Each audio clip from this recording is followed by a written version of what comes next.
रहनुमा थे। और पाकिस्तान की तहरीक तो ज्यादातर बंगाल से तेज थी ना, वहीं से थी, उठी भी वहीं से। जी मुस्लिम लीग का क्याम भी वहीं से वहीं आया था। अब उसमें ये है कि ने देखिए सोहरवर्दी को भी शहीद गद्दार करार दिया।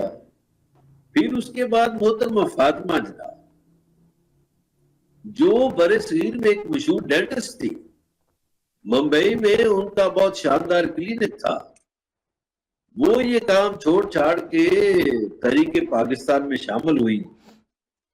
इसी तरह कायद आजम आपको पता मुंबई से इलेक्शन भी जीते थे। आज भी मुंबई में साहिल पे उनका घर है, 200 करोड़ मालियत का, बड़ा शानदार घर है उनका। तो उनको भी हमने बख्शा जिन्होंने पाकिस्तान बनाया।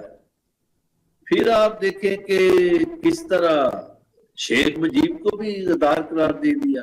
हालांकि ये वो स्टूडेंट लीडर था जो साइकिल पे पाकिस्तान की कंपेन करता था। और हमने जीएम सैयद को भी, जिसने सिंध असेंबली में रेजोल्यूशन पास की थी पाकिस्तान के हवाले से, उसको, और फिर भुट्टो को, और फिर देखिए नवाज शरीफ की भी नाकदरी की थी, और अब इमरान खान की, और इसमें आप डॉक्टर कदीर की भी देख लें। सो पाकिस्तान में अजीब रस्म चली।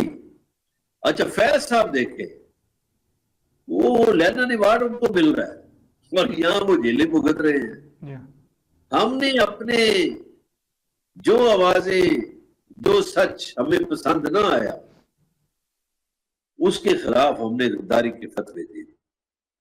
हमारा अजीब तर्स रहा, हमने अपने हीरोज की कदर नहीं की। मैं अब इस कौम को जिंदा कौम कहूं, मुर्दा कहूं,